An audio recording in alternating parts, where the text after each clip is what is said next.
المطوعين المفتوحين المرزوقين المحبوبين المجاهدين الطاهرين. آمين. أما بعد.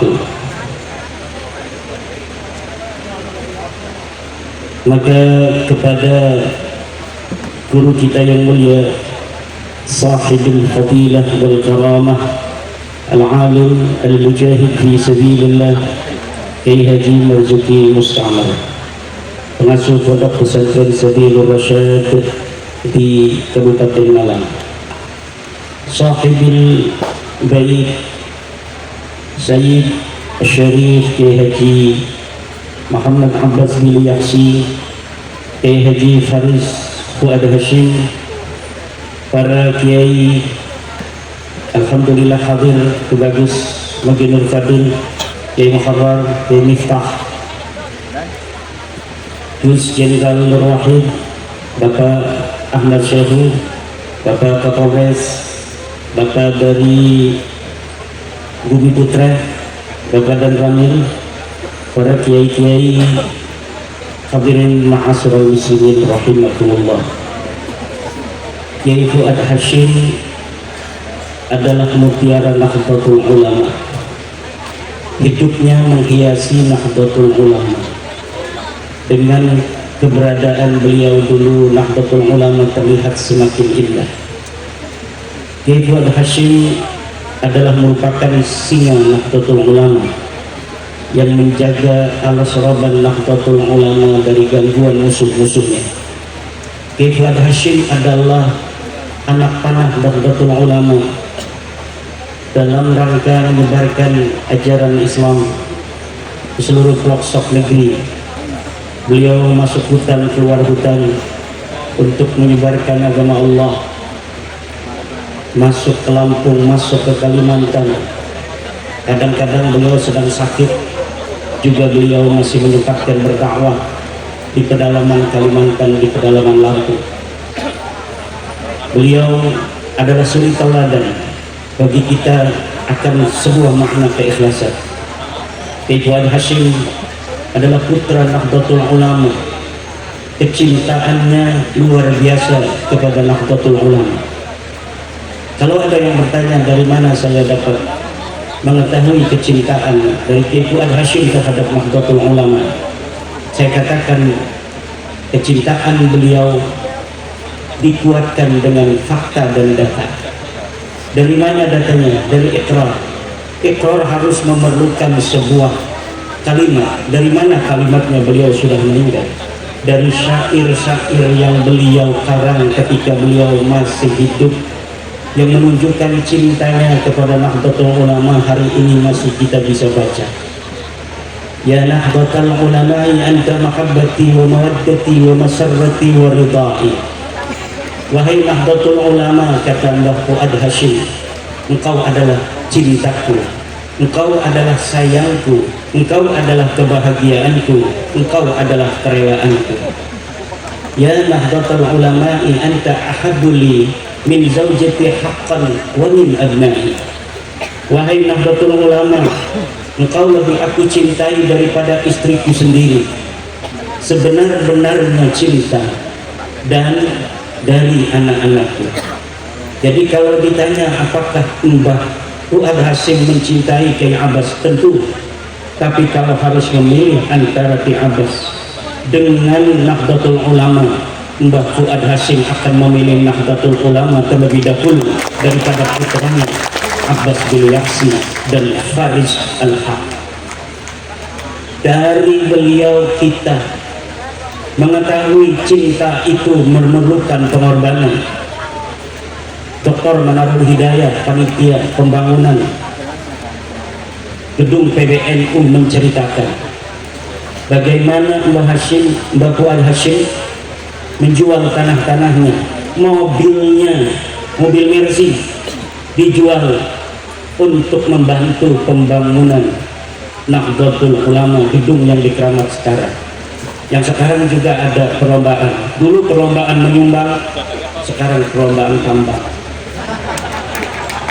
Dulu rebutan nyumbang, sekarang rebutan tambang. Kita doakan Nahdlatul Ulama, apapun yang terjadi dari orang-orang yang mengurusnya yang perlu diurus. Nahdlatul Ulama tidak akan hancur. Nahdlatul Ulama akan bertegak ila yaumil qiyamah. Mantap. Segala gunjang-ganjing di Nahdlatul Ulama bukan untuk menghancurkan Nahdlatul Ulama, tapi untuk mengusir orang-orang yang tidak bertanggung jawab yang ada di dalam Nahdlatul Ulama. Nahdlatul Ulama hiya ruhun li jasadi ahli sunnati wal jamaati fi Indonesia. وهي نور مقتبس من أنوار الحكم العالية والطرائق المستقيمة والبصائر اللائحة ورثها الأولياء التسعة وغيرهم من الجهابذة ذو لا ينظرون ظواهر الأشياء إلا مع الإنصاف ببواطنها.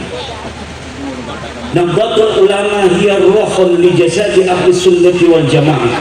Dia adalah spirit, dia adalah ruh bagi ahli sunnah wal jamaah di Indonesia. Ahli sunnah wal jamaah idza utliqa ahli sunnati wal jamaati fal muradu bihi al asy'ariyah wal maturidiyah. Apabila dimutlakkan nama ahli sunnah wal jamaah, maka yang dimaksud adalah ahli sunnah itu adalah ahli sunnah al asy'ariyah wal maturidiyah, yang dibawa oleh Abu Hasan al-Ash'ari dan oleh Abu Mansur al-Maturidi, yang hari ini kita kenal di antara ajarannya adalah mencintai ahli baitnya Nabi besar Muhammad sallallahu alaihi wasallam dan keturunannya, dengan cara kita menjaga nama baik daripada ahli bait, menjaga nasabnya. Jangan sampai masuk ke dalam nasabnya ahli bait orang-orang yang bukan keturunan ahli bait Nabi besar Muhammad sallallahu alaihi wasallam. Keresahan Yai Marzuki Musta'mar tadi, keresahan yang ada itu bukan hanya ada di medsos, bukan hanya ada di YouTube dan di Facebook. Itu ajaran-ajaran mereka itu telah terkodifikasi di dalam puluhan kitab-kitab karya Ba'lawi. Apa yang dikatakan oleh Yai Marzuki Musta'mar tadi itu ada dicetak di dalam kitab-kitab mereka. Cuma yang namanya orang Indonesia yang bisa baca kitab kuning itu sedikit. Yang bisa baca kitab kuning belum tentu berani. Wa minal ladina tajarra'u asy-syekh al-alim al-fadil Yai Marzuki Musta'mar. Banyak orang yang dia mampu untuk membaca kitab, dia tahu ajaran-ajaran ad-dalalah demikian, tapi tidak berani untuk mengungkapkannya. Dan kita harus berterima kasih kepada Allah, ada orang-orang yang diberikan oleh Allah keberanian untuk menyampaikannya. Untuk apa? Agar umat Nabi besar Muhammad sallallahu alaihi wasallam yang sangat dicintai oleh Rasulullah ini akan selamat dari ajaran-ajaran yang menyimpang. Kalau Ahmadiyah dia menyimpang silahkan, tetapi namanya bukan lagi membawa Islam.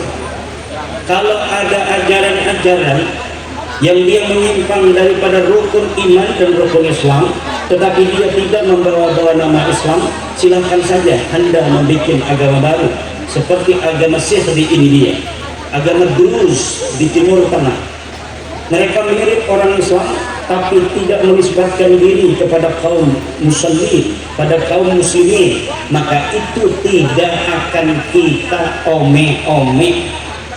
Tetapi apabila mereka mengaku keturunan, bukan keturunan dulu, mengaku beragama Islam saja, tetapi ajarannya tidak sesuai dengan Al-Quran, ajarannya tidak sesuai dengan Al-Hadis, dengan rukun iman yang telah mujma' alaih, dengan rukun Islam, maka apabila mereka menisbatkan dirinya kepada Islam, maka wajib bagi negara untuk terjun, untuk turun tangan, menetapkan bahwa ajaran dan aliran itu adalah aliran sesat dan menyimpang dan tidak boleh lagi membawa nama-nama Islam. Ini aturan konstitusional yang kita sepakati di negara Pancasila, negara Kesatuan Republik Indonesia, tanah warisan dari nenek moyang kita yang kita cintai.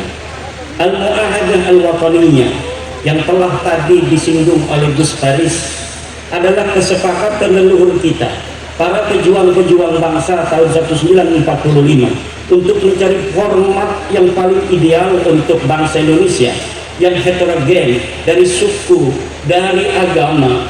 Apa format muahadah wataniyah yang paling tepat untuk bangsa kita di dalam mengikat persatuan dalam sebuah bangsa yang kita ingin bersama-sama untuk membangun bangsa dan negara ini. Tidak ada lagi yang paling tepat adalah selain dengan apa yang telah disepakati oleh leluhur kita, para pejuang-pejuang berpanding pader waktu itu tahun 1945, kecuali adalah negara Republik Indonesia dengan 4 pilar: Pancasila, Undang-Undang Dasar, Bhinneka Tunggal Ika, dan NKRI, Negara Kesatuan Republik Indonesia. Bagi kita warga Nahdlatul Ulama, kita santri, ini sudah mendarah daging. Kiai-kiai kita yang tidak sekolah SD, kiai-kiai kita yang tidak mengenal sekolah pendidikan umum, itu senantiasa sama di dalam bagaimana memupuk nilai-nilai kecintaan terhadap bangsa dan negara ini. Maka negara, jangan sekali-kali negara meragukan daripada kecintaan warga Nahdlatul Ulama.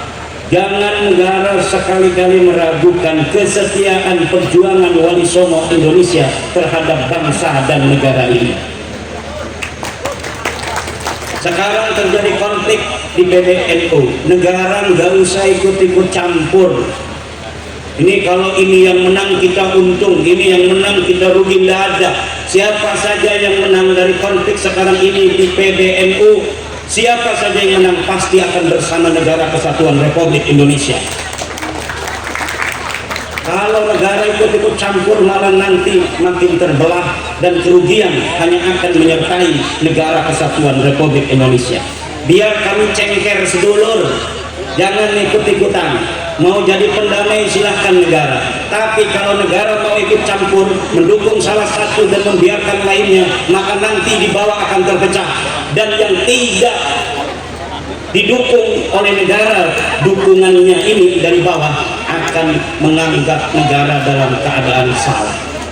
Maka negara, tonton saja apa yang terjadi dengan kami di Nahdlatul Ulama ketika terjadi dinamika internal. Siapa saja yang menang, pasti kami bersama Negara Kesatuan Republik Indonesia. Yang satu memecat ketua umum, yang satu memecat sekjen. Silakan saja, namanya perlawanan, namanya usaha, namanya al-muhawalah al-mutanabiyah, harus dilakukan. Ujung-ujungnya kita lihat saja, PWILS tidak punya kepentingan. PWILS tidak punya kepentingan terhadap konflik di Nahdlatul Ulama hari ini, karena yang satu madhab Husnudon, yang satu madhab Tibin.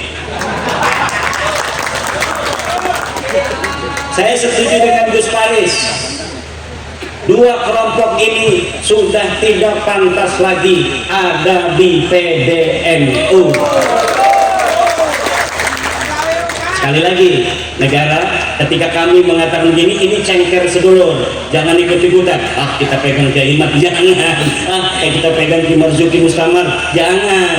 Kita pegang yang Belono, jangan. Ini cengker sedulur. Biarkan kami selesaikan dulu, nanti sudah beres, baru kami laporan kepada Negara Kesatuan Republik Indonesia. Karena kalau negara ikut campur megang yang satu, nggak megang yang lain, bahaya untuk NKRI, Negara Kesatuan Republik Indonesia. Akan ada luka, sisa-sisa luka kepada pemimpin yang ada sekarang yang tidak mudah untuk sembuh.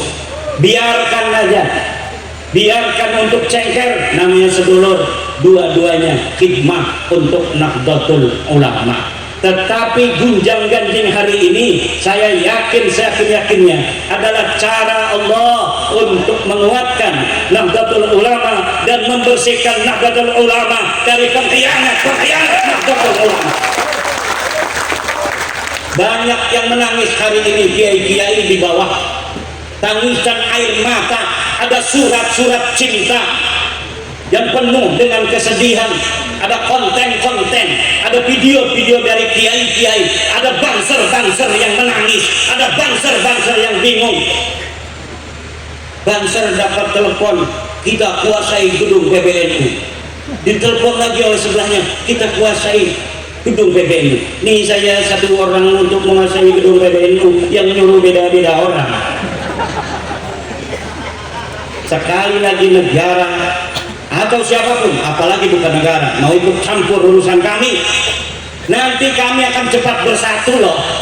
Macam-macam dengan Nahdlatul Ulama, kelihatan kalian nanti bahwa ada niat jelek untuk kami Nahdlatul Ulama, maka walaupun kami sedang cengker, kami sedang ribut, kami akan cepat bersatu untuk menghancurkan kalian semua musuh-musuh Nahdlatul Ulama. Jadi jangan macam-macam mau masuk-masuk, melihat ada dinamika internal lalu mau mencari-cari ikan tanpa ikut naung, mengambil ikan di air keruh, bahaya ente. Karena bagi kami Nahdlatul Ulama NKRI adalah harga mati. Kesetiaan kami warga Nahdlatul Ulama PWI LS kepada NKRI adalah final, tapi kesetiaan kami kepada pemerintah kondisional. Ini harus betul-betul diperhatikan oleh negara. Jangan ikut-ikut acak-acak Nahdlatul Ulama, mau siapapun. Kenapa? Karena kami biasa dalam dinamika internal dan kami akan bisa melaluinya sebentar lagi, dan setelah itu yang ada hanya orang-orang ikhlas yang ada di Nahdlatul Ulama. Dan kalau menurut survei, warga NU 70% menginginkan Kiai Marzuki Mustamar sebagai Ketua Umum PBNU. Ini bukan kata saya ya, ini bukan karena ada yang Marzuki, saya lihat di hasil survei. Dan nih PCNU Cirebon yang hadir, ingat, memang dalam Nahdlatul Ulama pemegang daripada suara itu PC dan PW, tapi PCPW di dalam bagaimana PCPW itu memilih calon harus mendengar geretak hati masyarakat Nahdliyin di bawah.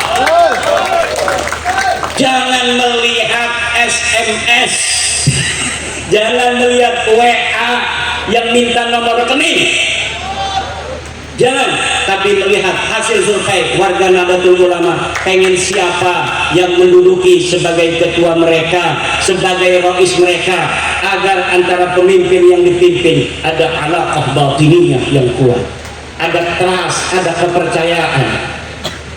Jangan sampai Nahdlatul Ulama yang besar, yang menurut survei, para ahli survei 53% orang yang beragama Islam mengaku dirinya Nahdlatul Ulama.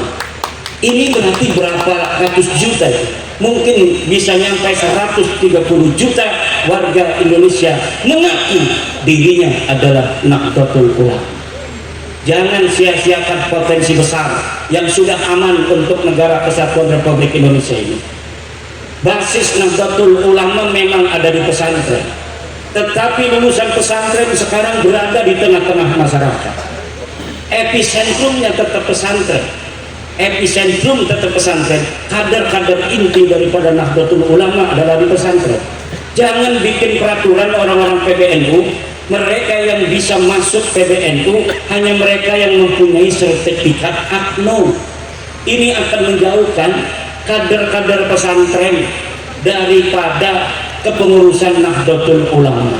Dan ini juga naturalisasi begini, orang-orang yang dulunya bukan NU, bahkan memusuhi NU, hanya karena dia ikut kaderisasi NU 3 hari langsung dia dinyatakan lebih berhak untuk menjadi pemimpin NU daripada anak-anak santri kiai-kiai NU, santri-santri buntet yang 7 tahun dia mondok digembleng kecintaan kepada Allah, cinta kepada Rasulullah, cinta kepada agama Islam, cinta kepada negara kesatuan Republik Indonesia, cinta kepada Nahdlatul Ulama. Di kader tiba-tiba dia tidak bisa menjadi pemimpin NU hanya karena dia tidak mempunyai sertifikat aknum.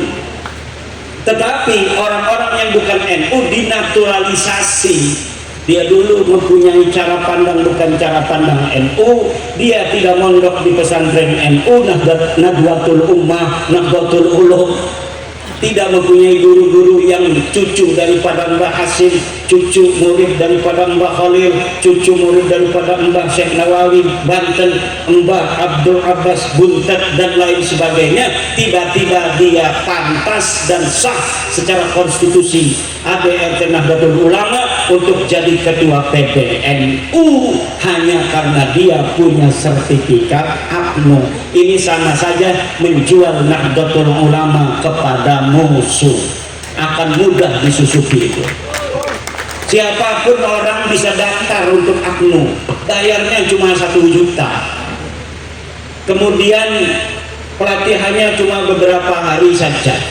Akhirnya orang yang tidak mempunyai nilai-nilai ke-NU-an, kalau dibelah darahnya kuning, darahnya biru, darahnya coklat dan lain sebagainya bukan hijau, tiba-tiba dia bisa lebih berhak untuk menjadi pengurus NU daripada santri buntet, daripada santri babakan Ciwaringin, daripada santri benda kerep, daripada santri Sidogiri, santri Lirboyo, santri Tebuireng sekalipun.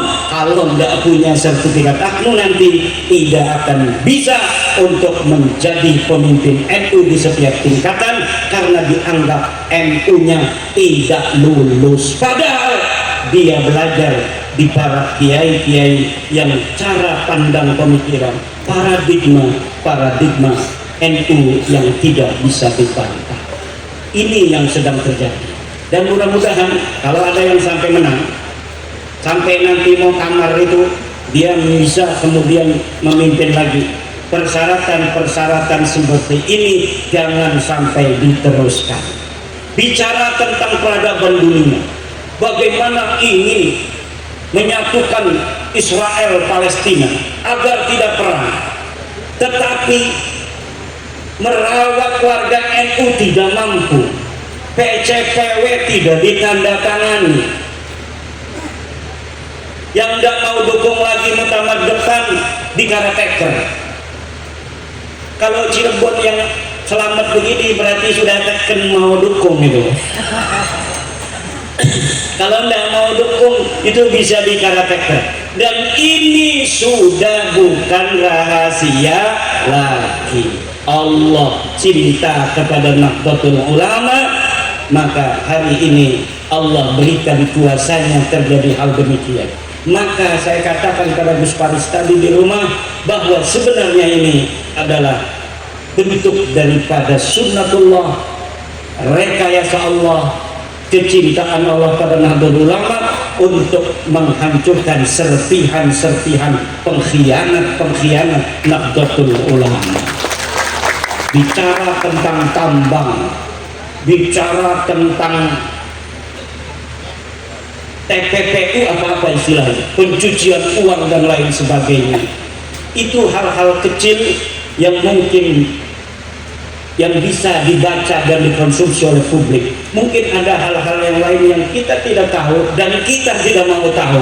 Yang penting Allah berikan kepada kita pemimpin yang betul-betul akan membawa Nahdlatul Ulama sama seperti dulu, yaitu kecintaan terhadap warga Nahdlatul Ulama, kecintaan terhadap agama, kecintaan terhadap negara dan bangsa. Ormas Islam yang berpikir bukan hanya untuk warga dirinya, warganya sendiri, bahkan bukan hanya berpikir tentang orang yang seagama. Saya kira kalau ingin dituntun, yang paling tinggi puntunnya itu adalah Nahdlatul Ulama. Dari dulu bagaimana hasil-hasil bahsul masail Nahdlatul Ulama mengarus utamakan persatuan bangsa, perbedaan suku, perbedaan agama ini seperti tidak diperhatikan. Untuk apa? Agar persatuan bangsa Indonesia dengan bersama-sama mengusung negara kesatuan Republik Indonesia ini bisa untuk selama mungkin kita bisa pertahankan. Karena hanya dengan kita yang mayoritas mencintai minoritas, minoritas menghormati yang mayoritas, hanya dengan itulah kita bisa untuk meminimalisir potensi-potensi perpecahan. Suku yang paling besar harus mengayomi dan melindungi suku-suku kecil. Hanya dengan itulah tidak ada luka, tidak ada kebencian yang tertanam yang nanti akan berbuah menjadi dendam di suatu saat nanti. Inilah pandangan Nahdlatul Ulama dalam politik kebangsaan, dan ini sudah ada yang menulis dalam sebuah kitab kuning. Di antara salah satunya saya telah menulis sebuah kitab As-Sultanah Al-Mardiyah, bagaimana pandangan-pandangan kiai-kiai dulu di Nahdlatul Ulama tentang politik kebangsaan, tentang Kiai Sahal Mahfud, Kiai Ahmad Siddiq Jember, Kiai Ma'ruf Amin, Kiai Abdurrahman Wahid, dan lain sebagainya. Saya tuangkan, inilah pandangan-pandangan ulama-ulama Nahdliyin terhadap politik kebangsaan. Bagaimana semuanya ditenagai pemikiran-pemikiran itu oleh sebuah keinginan yang luhur agar negara kesatuan Republik Indonesia ini akan bertahan selama mungkin. Sunatullah di atas dunia ini, sebuah rezim itu kebanyakan berumur dari 70 tahun sampai 500 tahun. Alhamdulillah Indonesia sudah melewati 70 tahun. Berarti tidak akan sama seperti Bani Umayyah. Kalau Bani Umayyah hanya sekitar 70 tahun, mudah-mudahan kita bisa seperti Bani Abbasiyah, bahkan lebih, sampai mencapai 500 tahun. Utsmaniyah setelah Bani Abbasiyah bertahan 600 tahun sampai tahun 1924, mereka kemudian hancur berkeping-keping. Siapa yang bisa untuk menjamin bahwa Indonesia yang memang dulunya negara atau kerajaan-kerajaan yang terpisah-pisah ini akan terus bisa seperti ini? Tidak ada yang bisa menjamin, kecuali kalau mungkin nanti Muhammadiyah sudah pandangannya betul-betul sama. Sekarang mulai sama dengan Nahdlatul Ulama. Kalau sudah semakin sama pandangannya, cara memandang bangsa dan negara, bagaimana memupuk dan mempertahankan nilai-nilai kebangsaan untuk bersama selama-lamanya dalam negara kesatuan Indonesia. Insya Allah negara kita Indonesia bukan hanya 80 tahun, bukan hanya 200 tahun, 500 tahun, insya Allah sampai hari kiamat. Banyak orang-orang di luar negeri ini bertanya, bagaimana Indonesia bisa mengelola heterogenitas yang begitu banyak di Indonesia tapi bisa bertahan? Ada letupan-letupan kecil tapi masih bisa untuk melewatinya. Padahal suku bangsanya 500 atau 700 suku bangsa, bahasa 1000 lebih, agama ada 6, kepercayaan itu 200 kepercayaan kepada Tuhan yang Maha Esa, mirip-mirip percaya pada Tuhan, tapi dia tidak mengaku sebagai bagian daripada agama yang 6 itu. Banyak di Indonesia, dan jumlahnya saya pernah ngobrol dengan Jenderal Wahid, itu sampai 12 juta orang-orang kepercayaan, lebih dari 12 juta orang. Ini adalah bangsa Indonesia, dan Nahdlatul Ulama sudah final bahwa dakwah kita harus terus kepada non-muslim karena kita meyakini agama kita yang paling benar. Tetapi jangan jadikan upaya kita dakwah kepada non-muslim itu menjadi alasan kita untuk menyakiti mereka. Tidak ada, la ikraha fiddin, tidak ada pemaksaan di dalam agama. Kalau umpamanya orang-orang buntut menerjemahkan agama begitu santun, akhlak yang begitu luar biasa, nilai pengorbanan, saling tolong menolong kepada siapapun itu diperlihatkan. Nanti agama-agama lain, saya mau masuk Islam saja. Tapi kalau agama Islam di tataran kulitnya caci maki, saudara-saudara, jodoh, ini adalah presiden Fir'aun, menteri agamanya adalah Dajjal, setan, iblis. Kalau orang-orang yang punya otoritas keagamaan semacam ini, maka nilai-nilai Islam itu akan dianggap nilai-nilai yang primitif, yang tidak pantas orang non-Islam untuk masuk ke dalam agama Islam.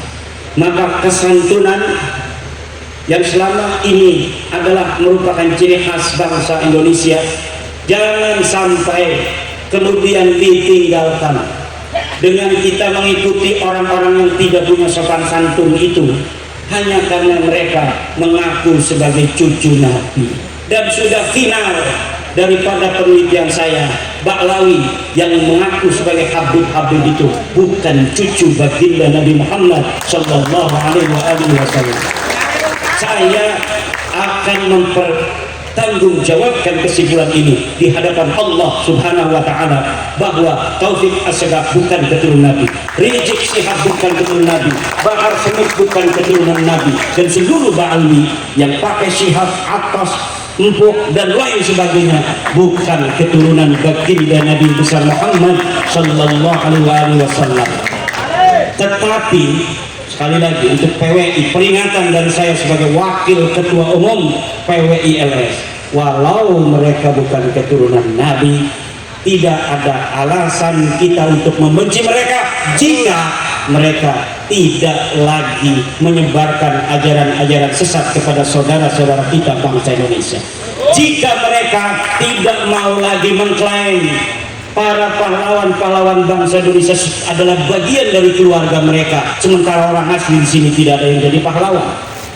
Jika mereka sudah menghentikan pengakuan itu di hadapan publik, tidak ada alasan lagi nanti PWI untuk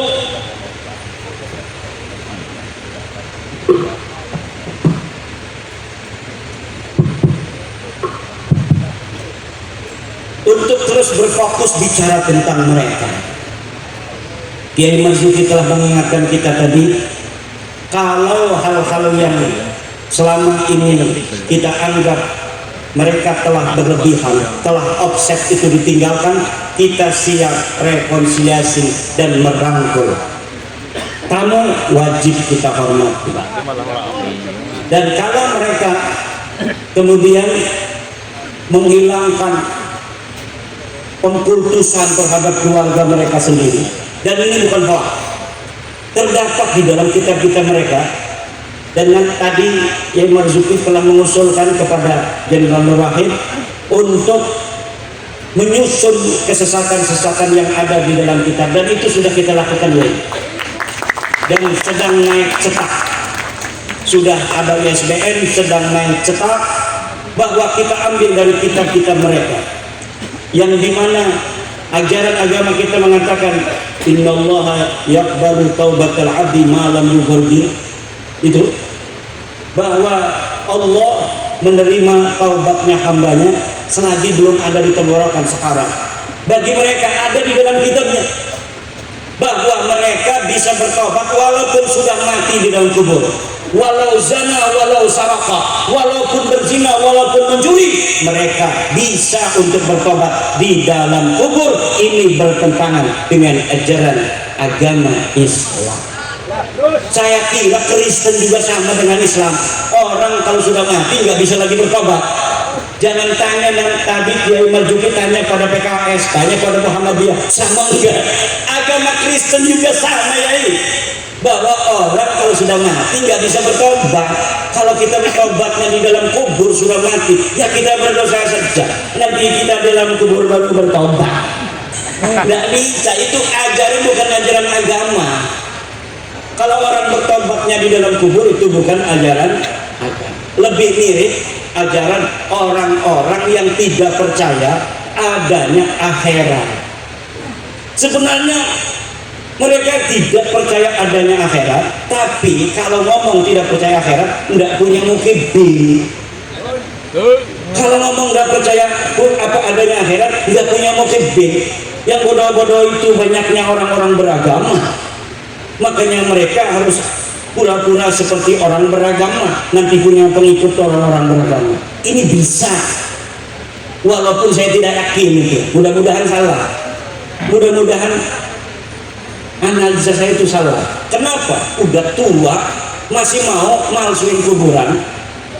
Udah tua bangka, malsuin kuburan. Orang yang bukan daripada bin Yahya disebut dia bin Yahya. Cucunya marah. KRT Sumodiningrat yang ada di Semarang punya cucu. Cucunya ngerasa ini leluhurnya pejuang daripada Keraton Yogyakarta, meninggal tahun 1811, adalah orang Jawa asli. Dia panglima perang di Yogyakarta, matinya melawan Inggris, ditebas lehernya oleh Inggris, dimakamkan di jajaran Jogja. Tahun 2018 makamnya pindah ke Semarang, silsilahnya pindah dari orang Jawa menjadi orang Yaman. Dan ini bukan satu dua, kita sudah mendeteksi laporan dari PWI LS Perjuangan Wali Songo yang ada di Pulau Jawa maupun di Pulau Sumatera dan Kalimantan, bahwa mereka membuat makam-makam ini bukan hanya di Jawa tetapi di Sumatera dan Kalimantan. Kemudian makam palsu ini dialamatkan menjadi leluhur daripada raja-raja yang ada di Sumatera dan raja-raja yang ada di Pulau Kalimantan. Ini luar biasa. Jadi nanti seluruh raja-raja itu keturunan mereka lah raja-raja. Sriwijaya, Raja Majapahit, bisa jadi nanti itu leluhurnya dari Tarim semua. Walaupun mereka belum beragama Islam. Indonesia bisa dulu. Ini yang sedang terjadi, dan keresahan ini sebagian sudah dipahami oleh para kiai, sebagian lagi ada yang belum paham, sebagian lagi ada yang nggak mau paham. Kenapa? Karena saya sudah dari dulu kiai berhubungan, nggak seperti yang kiai katakan. Mungkin kebetulan dia dapat teman Bahlawi yang soleh, mungkin. Ada juga yang tidak mau baca tesis saya. Ini tesis saya, nggak mau baca. Kalau dibaca nanti kita kena hitop katanya. Kalau kita baca kita tidak mau nurut, kena hitop, nanti dosa. Kalau tidak baca anda berdosa. Karena berdosa itu kalau sudah datang para rasul, kitab ini rasulnya katanya. Jadi saya kitabnya tidak mau baca kiai. Saya adakan program wakaf gratis. 2000 kitab saya kirimkan ke para kiai-kiai itu. Ada mukibin yang bakar video. Saya tidak mau baca. Ini salah kitabnya. Udah dibaca belum? Nggak mau baca. Lah bisa ngomong salah dari mana kalau nggak mau baca? Saya kirimkan juga ke partai-partai politik, termasuk ke kantor PKS. Saya kirimkan buku-bukunya. Dan tahu itu dibaca nggak maka saya duit. Kita bahasa Arab dan berbahasa Indonesia. Nanti akan ada program wakaf lagi, yaitu tentang buku. Saya mengarang buku baru bersama Mas Rifki Zulkarnain B. Baswara tentang mengapa penting mengetahui bahwa Habib Bahlawi bukan keturunan Nabi besar Muhammad SAW. Dan di dalam buku itu selain tentang nasab Bahlawi yang terputus secara ilmu nasab, tidak terdeteksi secara ilmu sejarah, secara tes DNA, secara akhlak, dan juga ditambah yaitu upaya clandestine dari mereka untuk mencoba okupasi terhadap bangsa Indonesia untuk menguasai, tetapi tanpa ada peperangan. Dan analisa ini ilmiah karena kami berbasis data dan fakta. Tidak ada satu klaim dari kami tanpa ada referensi. Semua klaim kami yang ada di kita itu semua berbasis referensi, fakta dan data. Baik kami sendiri yang terjun investigasi, juga dari kerja-kerja wartawan yang luar biasa yang kita himpun dari media-media. wallahu huwal muwaffiqu ila aqwamit thoriqin. Wassalamualaikum warahmatullahi wabarakatuh.